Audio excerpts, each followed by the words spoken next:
अरे इंसान, तुम खराब हो रहे हो।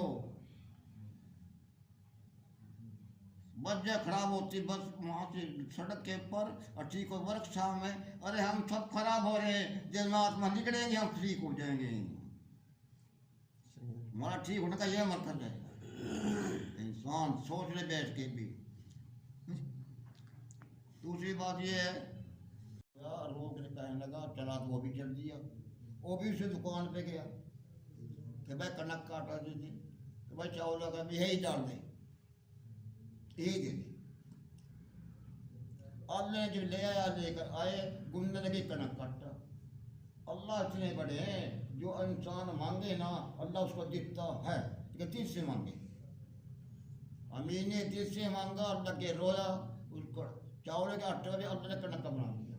उसको अल्लाह के कोई मुश्किल नहीं है। वही गुजार अल्लाह ने आपको बना दी। अल्लाह किसी करने में किसी का मुताज नहीं है। आप भी उसको हुक्म मुताज थी। न फ्री से मदद मांगी, न कहीं से मदद मांगी। अल्लाह ने आपको ठंडी बना दी, सलामत की बनाई।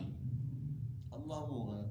यही याद है जा रहे थे, जब बेटा आटा खत्म नहीं, जा मार ली, आटा लिया, कणक लिया, गया बाहर, उसके पास नमरूद